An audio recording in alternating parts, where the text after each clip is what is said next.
We can do another cold open if we can think of anything funny. I can't remember what cold open means. Well, that's definitely our cold open.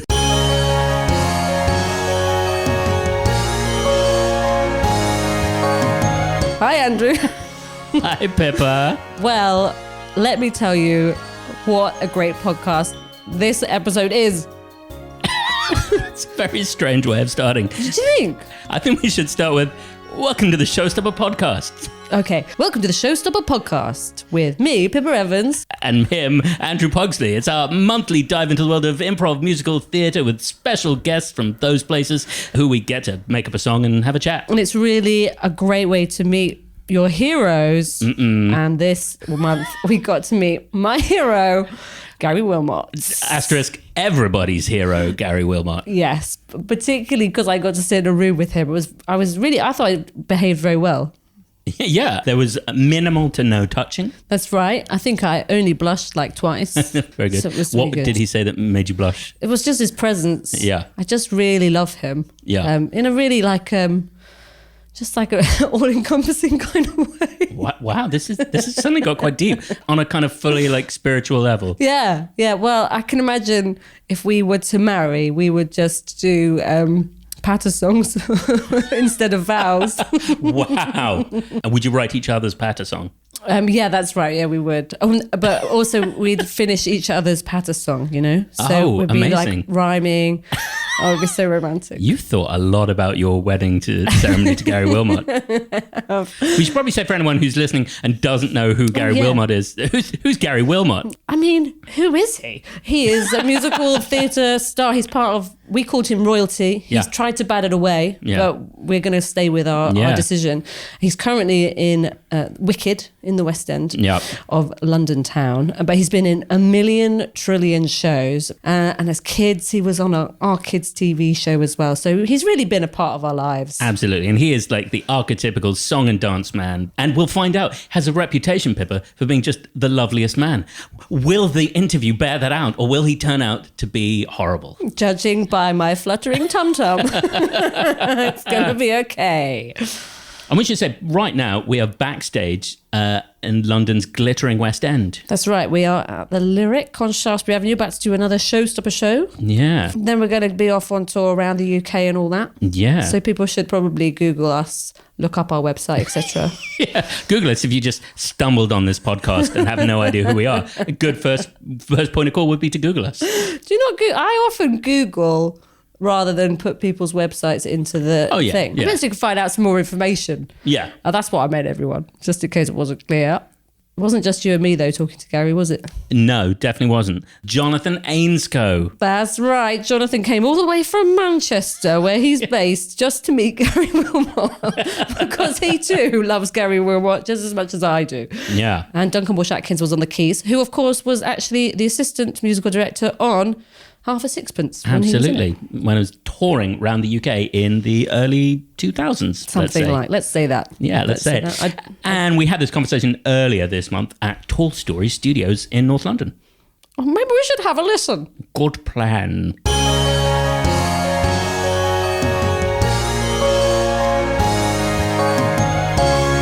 It's Gary Wilmot. Yay, hooray. Round of applause for Gary Wilmot. Right here before our very eyes. Hello, how are you? Oh, well, we're very well. We're really excited to have you, Gary, because you're like royalty. Oh, am I? Yeah, you are. You're like West End royalty. I would call you that. Maybe you don't call yourself that. I just call myself Gary, really. Yeah. That's about it, yeah. That seems very sensible. Hello, I'm royalty. Royalty, Gary. And you've literally just started in Wicked. I have, yeah. Yeah. Literally just started. I think I've done about 4 performances now. Okay. Yeah, it's all very scary. But the hardest thing is actually staying in the dressing room for an hour and a quarter before I go on. Yes. So it's all very nerve-wracking, really. You know, you kind of, you walk up and down and go, should I go down now? And the dressing room they've given me is about the size of this table, and it's up on the 4th floor. So it's a long, it's 5 floors down to the Wow. to the stage floor level. So I'm kind of I'm not pacing because there's not enough room to pace up and down. For listeners, when Gary says the size of this table, we're sitting aboard a 25-foot banqueting table. With a swimming pool, As is customary. Yeah. But you've worked quite a lot over because obviously it's been a weird period for us performers, but I feel like you've done quite a lot of live performance. Yeah, I've been really lucky. And not only that, it's one of those rare things in a career where you finish on a Sunday and start a new job on a Monday. I've not really had any downtime for the last, I suppose, nearly a year now, really. And it's been fantastic. I mean, I was in Prince of Egypt when this dreaded COVID struck. And we thought, I remember at the time, we thought, oh, well, it's 3 weeks. We'll all go home, have a bit of a rest and come back again. And I was quite excited about that, But then it went on and on and on. And came the end of the contract, and then Anything Goes at the Barbican was in the offing. So I moved on to that. And I had a wonderful time. An incredible production of Anything Goes as well. And rightly, you couldn't get a ticket for love nor money. And the night I saw it, there was a standing ovation, like at the interval, because it was so wonderful. Well, I've done a couple of old style musicals in my time. One was The Pyjama Game, directed by Richard Eyre at the Shaftesbury, and then Anything Goes. And I think the magic of those two shows is that they've been done the best they can possibly be done. Mm-hmm. Yeah, that's the thing. The production values are really high. The people in them were really, really strong. And I'd hate to see amateur productions of either of those shows. It's wonderful. The wonderful that world is that they need to be done properly to really survive in today's market, I think. Yeah. Without seeming dated, old-fashioned, whatever you want to call it. But, Sutton Foster was glorious, Rob Lindsay in Anything Goes. They were both absolutely glorious. And Gary Wilmot was pretty good too. Well, you see, I had support from Felicity Kendall, which not many men can say. I was so glad they did that broadcast on the BBC over Christmas so that we could all see it. Oh, it was such a treat on Boxing Day. Yeah, it was wonderful. I mean, when they decide to do something like that, it's a real boon because, we're peddling memories here. You go on stage, you do a show and people with a bit of luck remember it forever. Yeah. But when it's like there, it's there for everyone to see for the rest of eternity. Then, that's a great feeling. Yeah, a wonderful feeling. I'm always scared to meet Sutton Foster because whenever I try and say her name, I always say Sutton Coldfield. I've got a mate who lives in Sutton Coldfield. I know, Sutton Coldfield. I know, I just be looking at her going, do not say it, do not say it. It's Coldfield, can I have your autograph? If we ever got her as a guest on the podcast, you'd not be able to speak. I'd be like, listen, why don't you get a guest presenter in for that one? Wrong. What we love to talk about, Gary, as well, is like how people end up doing what they do. And you actually were discovered, is it fair to say, on New Faces? Yes, it's hard to look at this old face now. A new face. But yeah, I mean, New Faces was the talent show. It was the X Factor of its time. But it concentrated more on the performers rather than on the panel, which is what they do now. I mean, I don't really care if David Walliams is laughing at someone or whatever. I want to see the act. And back then, it was very much a case of that. You had 6 performers each week, and I was doing a double act then with a girl called Judy King, and we went on there and scored really, really well. And it was in the days when there were fewer channels, of course, and New Faces was watched each week. On average, 18 million people watched it. So if you succeeded on there, you were literally shot to stardom. And I realised when I was walking down the street the next day and people were waving at me, and it was great. Yeah, and so it was a really good thing and a massive step up. Yeah. I've never thought of that shift, because obviously talent shows have always existed, but I've never thought of that shift to the presenter judges being the stars of the show. Yeah, no, it was because the point was to find new talent. Yeah. So that's a little bit frustrating watching the new talent shows now. For me, it's as unwelcome as the pause before announcing the winner. It's one of those that we don't really need. We just want to know, but it's all for dramatic effect. It was great, and I was with Judy for 2 years, and then she went off and started a very successful dance school in Ruislip, and I carried on in the business, down front and centre, and it all kind of has worked well before me, really. And so from that you went into more TV sitcom stuff? Well, there was that ladder. It was kind of a well-trodden road, really. You would do well in the clubs, in the social clubs around Britain, and there were thousands of them, so you work forever doing your act. And then you maybe got a guest appearance on, say, the Les Dawson Show or Tom O'Connor, the comedians of that time, Jimmy Tarbuck, whoever had their own show. You'd maybe go on and do some sketches with them.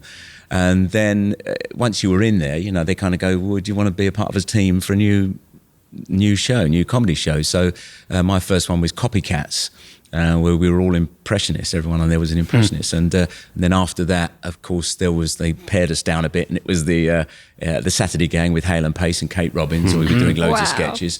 And then the next one was your own television series. But I wasn't the only one to do that. That's the way it worked in those days. And now there are so many different, areas of entertainment now. There's not one way of getting on. I'm of an age, I was born in 1982, so I'm exactly the right age to have seen you on You and Me when I was a preschooler. Me too. Oh, it's great. Yes. Oh, I'm just out. Jonathan is far too young to take part. You missed the treat. It was great because that was my first time really in a television studio, and the days were very slow. When you're dealing with puppets, they do tend to be Cosmo and Dibs, yeah, and so you really got to learn how a studio worked. There were guys with big poles changing lighting and all that, and it was all very slow. And it was a great learning curve for me. But here's a bit of information you may not know. UB40 were the ones who recorded the version of You and Me theme tune that you would... Really? Yeah, they were friends of the producers, and I'm probably putting my foot in it now. But yeah, they did it. If you listen very carefully, you'll hear those two brothers singing on that. Wow. Amazing. Wow, this is gold. I didn't know we'd get this kind of... An exclusive 1982 scoop. You've got to be quite niche to be after this bit of knowledge, but that's gold. So funny. Wow. And so then, if you read your CV, that's not starting with music. So when did we discover that you're actually an amazing triple threat musical theatre man? Oh, I'm not a triple threat. No, I'm not at all. Variety back in those days, everybody, which is what it was called, it was just called Variety, and you would do a dance routine with somebody or sing a bit of a song with somebody else. I've always sung. That's something I've always done. Never professionally. In fact, I'll just go a bit further back. I used to play a lot of football in my teens, and my friends, we were all funny. Everyone was funny, but they thought that I was kind of the funniest and needed to be pushed. And so they literally pushed me into show business. I have never had any aspirations to be a professional performer. My dad was a singer in a group. And so I knew it was more than that kind of Des O'Connor half an hour a week we saw him. It was much tougher than that, summer seasons being away from home. My dad was a bass singer in a group called the Southlanders, which you may remember the song I Am a Mole and I Live in a Hole. I remember that. I love that song. Yeah. I'm just in heaven at the moment. My dad was the bass voice of that, who actually sang that line. I could be making all this up, that. Yeah. But we still love it. Yeah. And then I was in a singing group with David Cameron and Boris Johnson. We all got together and whatever. You're called the Liars. We're called the Liars. So I was doing all that and trudging around the clubs and doing a little bit of television here and there. And then one day my agent phoned me up. I was actually rehearsing for a pantomime that was going to be down in Bristol, but we were rehearsing in London. And she phoned me up and said, Mike Ockrent, who the brilliant director of Me and My Girl, he's auditioning for the role of Sally Smith. Well, I've got good legs, but I didn't want to do that. And she said, but I've just, want you to meet him because he does a lot of stuff in musical theatre. And I, again, not really that interested in musical theatre. And I went along and I'd seen the show about 6 months before. I'd got a friend in it and a few of us got together and went to see it. And I thought it was the best thing I'd ever seen in my life. Was that the one where Robert Lindsay was? That's the one, yeah. Amazing. And I just thought it was fantastic. And I kept talking about it afterwards, even though that wasn't my area. I just kept saying to everybody, oh, it's so wonderful and this is great. It's just great. So when I walk down the aisle and all the creatives are sitting there in the stalls waiting for me to get up on stage and sing some songs or whatever, I am going so overboard about this show because I know I'm not anybody's idea of an archetypal Cockney character from 1937. The colour of my skin told me that. And so I kind of, even though I was born in Lambeth, a few hundred yards from the Lambeth Walk, and so I was saying, I sat over there and that was when that big house comes forward, it was brilliant. I was really going over the top.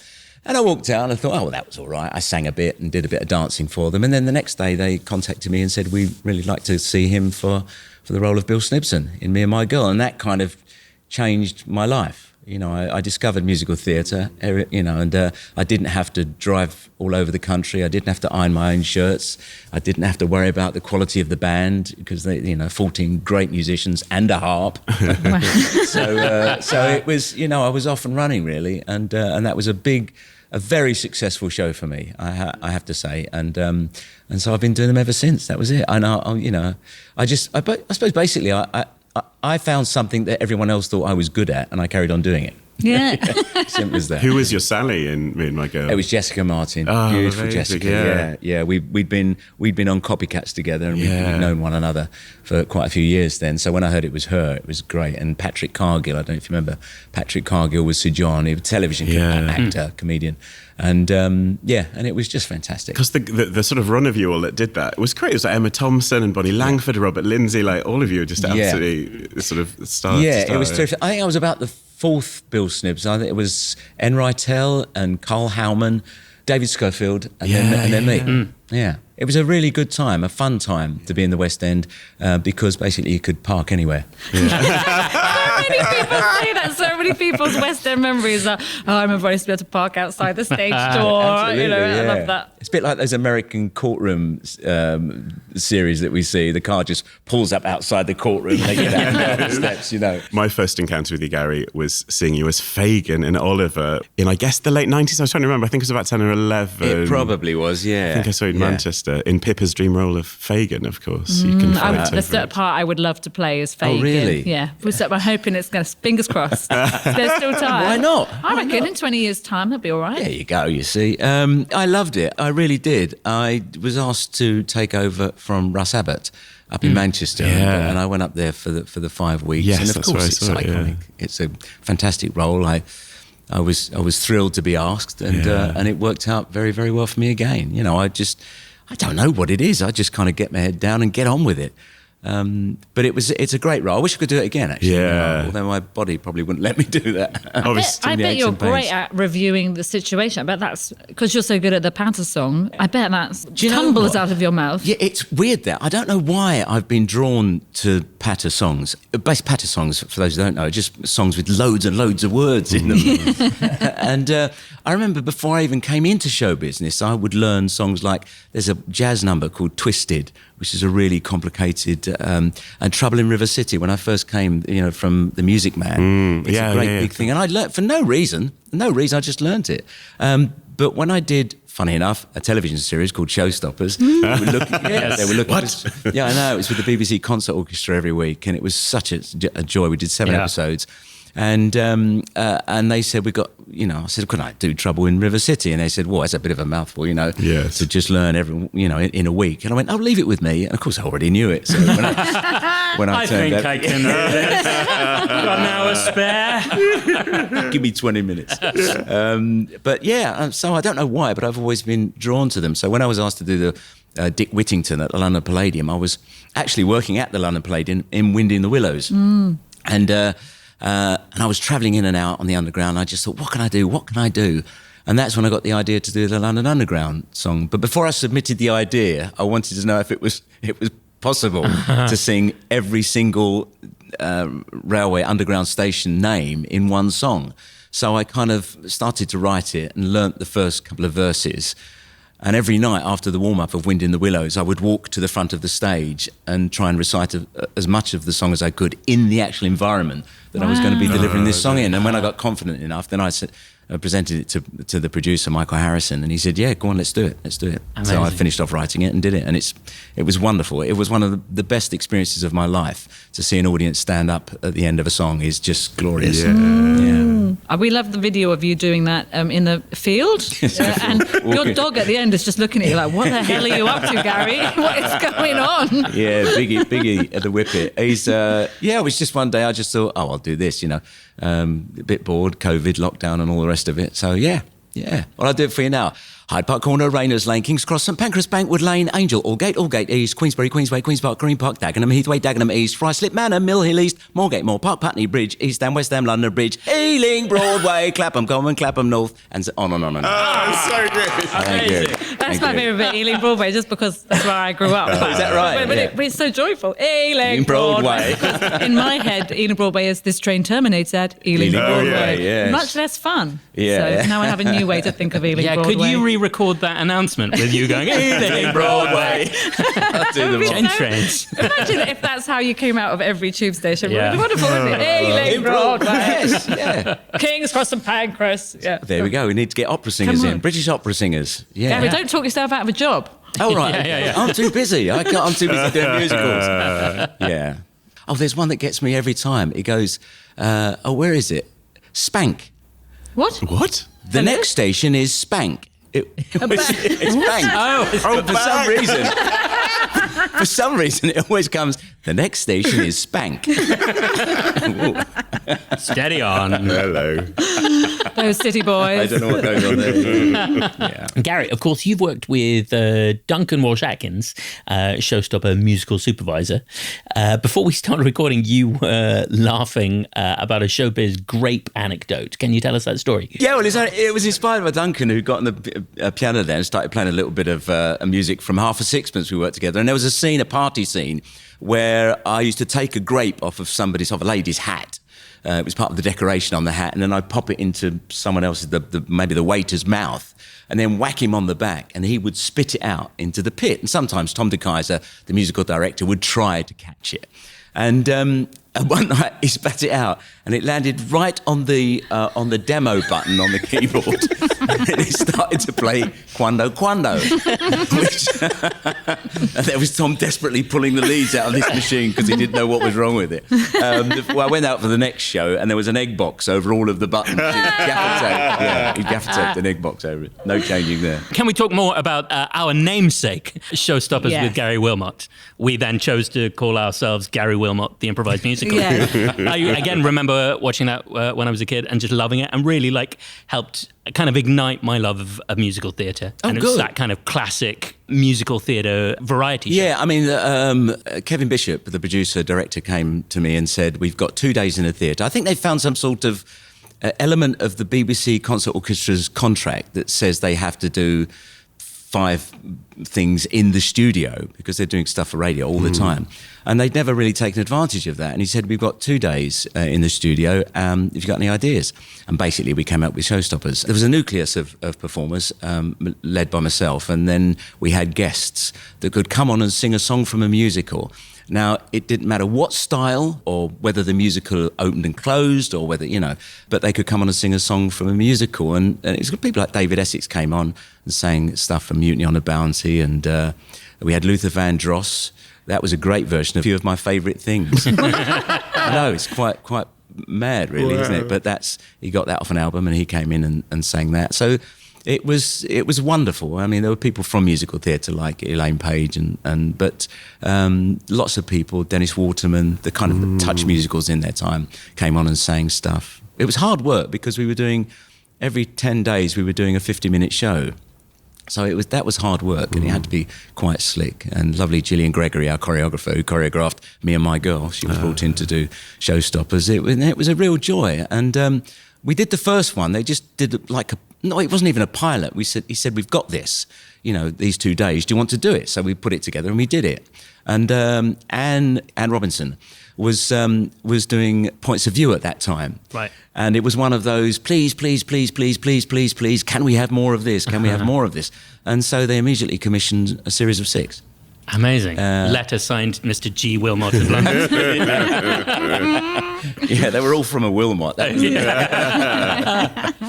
and then that was it, really. But it was quite sad because at the end of it, we asked about Alan Yentob about doing another series of it because it was very successful. And he said, unfortunately, there are cheaper ways of making an hour of television. So that was it, done, dusted. But we could do with that back on the box now. Yeah, absolutely. Yeah, Absolutely. so, stuff like that. Oh, you was sad. I was sad. It made me sad because it just like confirms the fear we all have, which is stuff doesn't get made necessarily because it's good, And so that all those projects that aren't being made because someone's gone, well, but it's cheaper to pay, do this or that. I don't think they want to take the chance now, do they? I mean, back in the days when producers were proper producers and they went out and found the talent like Morecambe and Wise and and people, and they said put them on. And didn't really interfere with them that much. Just let them get on with it. Monty Python is a great example of that. Half the people at the BBC didn't have a clue what that was all about. I'm sure the Goons was exactly the same. But now it's all about finding famous people and then trying to get them. It's funny, you work hard to try and be good at something, and then they get you on television doing something you're not good at. Like skating and dancing.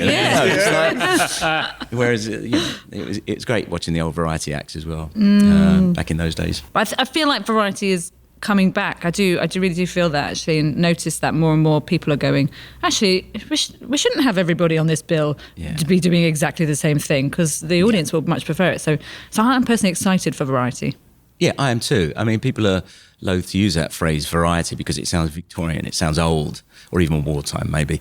But it's just variety, isn't it? I mean, we've just done a show at the London Palladium, which was a variety show. It was a kind of it was a pantomime, but because of COVID, we couldn't really interact with one another in the same ways as we normally do there. So they had I'd said to Michael Harrison that if this was an album, you call it Now That's What I Call Panto. It was all the best bits of a panto with very little story in it. And of course, the great Donny Osmond to top the bill was just glorious. We had fire eaters and motorbike riders. Oh, wow. They get in that globe. How they do that, I'll never know. And the first bloke to go, I know what I'm going to do. I'm going to get in a globe and cycle around the inside. What could go wrong? Yeah. And then I'll get 4 other blokes to do it with me at exactly the same time. It's quite mad, really. I wanted to ask you about, you spoke about your dad a little bit earlier, and on your website, you've got this bit that just says help. And I clicked on the help, and it was about a tablecloth. And I thought that was an amazing story, and I just thought, if you're happy to talk about that tablecloth. Yeah, absolutely am. It's a bit odd, isn't it? It is a bit odd, but it's about great. A tablecloth. I think it originated from somewhere in Scandinavia where you go to somebody's house for dinner and they get you to sign their tablecloth and they embroider it afterwards. And so it's a topic of conversation for subsequent, oh, you know him, you know her. And my dad picked up on this idea. He was in the tailoring industry when he first started. When he first came over, he was a tailor's presser, and he was a dab hand with a needle. And what he did, when he started to work with famous people, he got them to sign a tablecloth. And then he would embroider their name on, and there were names on there there are names like Max Miller, Bob Hope, some Mantovani, just some great people. And when I came into the business, my older brother Larry said, why don't you take the tablecloth? And so I took it and got people like Norman Wisdom and Take That and Shirley Bassey. And then it used to travel everywhere with me. It was always in my bag. And then one day I opened the bag and it wasn't in the bag anymore. So I don't know. I only ever bought it out when I was going to work with somebody famous. So it could have been, I don't know, a month, 2 months, whatever. And it was gone. And I have no idea where that tablecloth is now. No. So it's there's about 350... Mike and Bernie Winters, which maybe don't know, but there were loads right the way through. I remember Duncan Goodhue, the swimmer. Whenever he received a medal, he used to have his dad's cap on. He always did, and those early. And then he just used to just put it in the top of his bag because it was his dad's cap. That was it. And then one day, someone took a liking to it and stole the cap. And I can't remember the story behind it, whether it was his stepdad's or his adopted dad or whatever it was, or his real dad, I don't know. But it was obviously very dear to him. And somebody just thought, oh, that's Duncan Goodhue's cap, I'll have that, and nicked it. And when they do that, they take a little bit of your heart with them. Yeah, of course. It's quite strange. I'd never heard of that, signing a tablecloth, and I think that's amazing.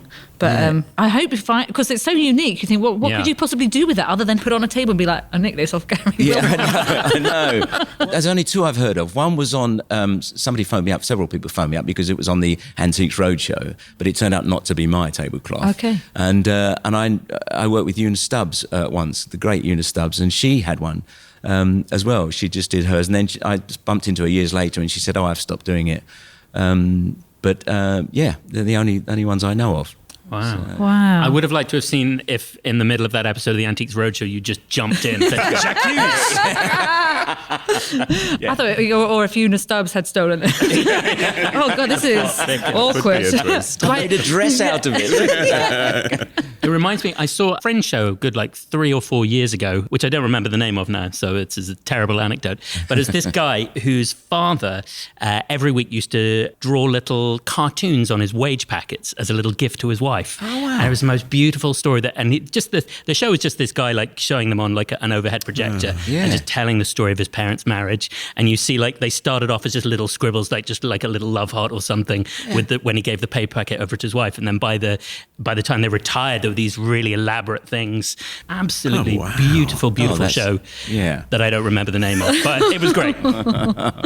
Well, they were great days when you were giving your cash in a little envelope. I mean, before when I worked for a living, up until I was 22, 23, something like that, every Thursday it was great getting that little brown envelope with your money on it. I can remember opening our first wage packet when I was 15. I left school at 15 and starting an apprenticeship. And I opened it up and I went to a comprehensive school that comprehensively failed me. I could barely read and write when I left school, and that's a fact. And dyslexia had a large part to play in that, and nobody really knew about it then.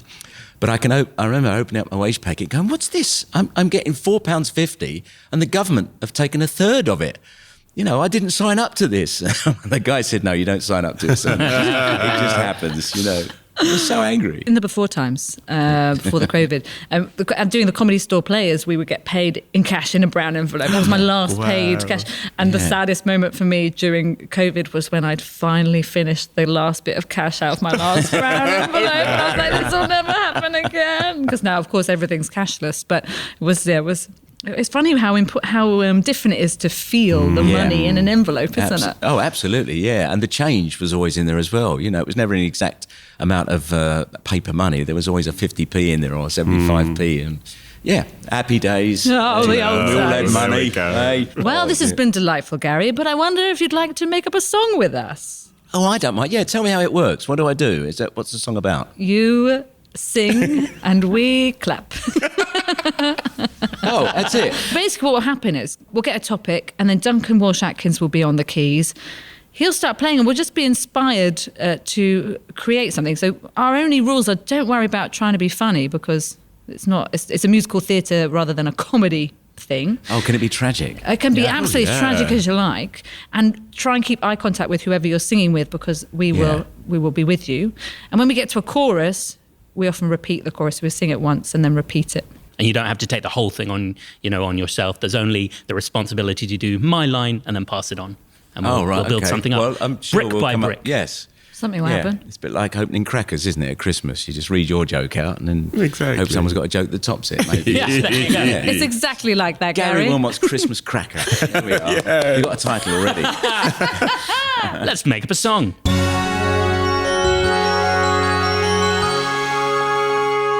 Why don't you do something, since you're born in Lambeth, Gary? Oh, yeah, okay. Do a sort of Lambeth, round a pub, down a pub. You just won on the dogs! Just one of the dogs. Yeah! When I woke up this morning, never did I dream that we would win this money on a dog racing scheme. When I woke up this morning, the sky seemed grey and dark. But now life is a walk in a beautiful sunny park. When I woke up this morning, little did I know I'd put my money on a very fast dog, and boy did it go. Oh, it's gone to the dogs, it's gone to the dogs, and that is fine by us. It's gone to the dogs, and that is grand. Oh yes, it's gone to the dogs, it's gone to the dogs, and that is fine by us. It's gone to the dogs, and that is grand. With all this money in my hand, I'm feeling totally grand. Everybody hear this sound, get to the bar, I'm gonna buy us a round. And if you see there's a girl with her eyes on me, and if I flash the cash, maybe she'll come around to our place for tea, because we've gone to the dogs, and that's okay by us. It's gone to the dogs, and life is grand. It's grand because It's gone to the dogs, gone to the dogs, and that's okay with us. It's gone to the dogs, Gone to the dogs. gone to the dogs. and life is grand.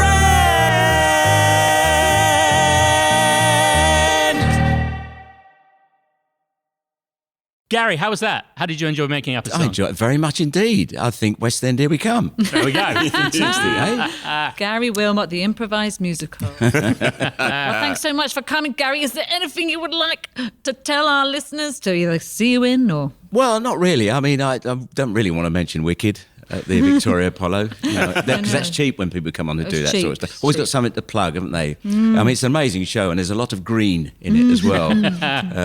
But yeah, no. So We I wouldn't won't ask you to do that. No, I wouldn't ask even mention people the to wizard. get tickets from wickedthemusical.com. No, they are available at popular prices, and some at not popular prices. But if you get a chance, go along and see it, because it is fantastic. But to talk about it here and now, that's just cheap and nasty. I don't want to do that. Yeah. No, Let's, thank let's you, leave Gary, it. for not bringing that up. That's okay.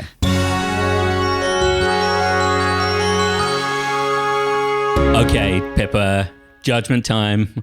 Was Gary Wilmot the loveliest man ever, or did he disappoint you? I'm getting married in the morning. Oh, what a lovely, wasn't he lovely? It's so nice, isn't it, when someone just comes in the room and it's like, oh, this is just how I thought you'd be. It's just like such a warm heart. And also, what amazing stories. I mean, that was proper showbiz chat, you know? Oh, yeah, absolutely. I really enjoyed that. I'm still thinking about that tablecloth a lot. Like, I really Yeah. want to find that tablecloth. Absolutely. Imagine if you found it. He would then marry me, wouldn't he? So what you're saying is it's the listeners of the Showstopper podcast's duty to track it down, make sure that he knows it came through the Showstopper podcast. That's and right. And what might your real life husband have to say about that? Or Pippa? indeed his real life wife. I'm sure they would understand. Right. Although, you know how people have that list, you know, they go, we've got a list of 5 celebrities that I'm allowed to go out with, you right. know, or Yeah. snog, whatever. Yeah. We don't have that because Callum Yeah. was like, well, you're very likely to meet them. He just thinks you're too showbiz. Wow. Also because mine tend to be people that I am likely to cross paths with. Right. So yeah, Like, so that list. now all anyone listening to the podcast wants to know is who are these people who you regularly cross paths with that you want to snog? And that's for the next podcast. Tune in next time to the Showstopper podcast. It was such an absolute joy because we were interviewing Gary Wilmot, who I was very excited to interview. So I wonder if people listening have anyone that they would be excited for us to interview particularly. Yes, I think I followed that sentence. I've been on my own for a while, so I'm just relearning how to get those sentences out. Yeah, absolutely. If there's someone you want us to interview, we'll do it. Just Yeah. tell us who. Literally, anyone you think, I mean, just at us in the old Twitters and say, oh, I'd love you to interview, and then at them in it. Yeah. And then obviously they'll be so excited, they'll say yes. And we'll get them on the show, and that would be really fun because there's so many people we'd love to make up songs with. Do you know who I want to get? Who? I want to get Tom Holland. Yes. The actor from the Spider-Man films, who is back in the day was a child star in the West End, who was in Billy Elliot, and is a fan of Showstopper. He's come to see it and tweet a little time. However, we just don't have the reach, Pippa, to get to mega like Hollywood celebrities. No, and I have actually got in touch with his PR people, and they said, go away. And I was like, surely Tom would like to be part of the Showstopper podcast. I think they missed a trick. But if Tom happens to be listening, you know, Tom, come on the podcast. don't make me call you dad. Dominic. Hey, Yeah? Huh? yeah. I'm sure I've got his number somewhere. That sounds wrong. Yeah. It's because he's Well, a comedian, everyone. Is he on your list? I did once do a gig with his dad in a golf club somewhere. So we have probably the Kevin Bacon game. Was it 7 degrees of Kevin Bacon? separate. Yeah. Is that what it's called? Yeah. I've got 1 degree of Dominic Holland. So 2 of Tom. So there you go. Yeah, there you go. Pretty exciting. If you've enjoyed this episode of the Showstopper podcast, kind of follow us on all the usual social media channels like Twitter, At the Showstoppers. Instagram, At Showstopper Musical. Facebook, / the Showstoppers. our website, www.showstopperthemusical.com. Or just Google us. Which is always the easiest way. We list these things, but we know you're just going to Google them. You're just going to Google it. That's okay. Also, okay. like and subscribe to the podcast. Give us 5 stars. Yes, 5. Don't give us less than 5 because what are you doing? You're just ruining everything. Just stop listening. If you don't like it, stop listening. If you like it, 5 stars, please. Yeah. Thank you very much. And tell other people. Yes, just tell your friends. Because that's how memories are made. Shall we go and do a show on London's glittering West End? Yes, please. Okay. Bye. Bye.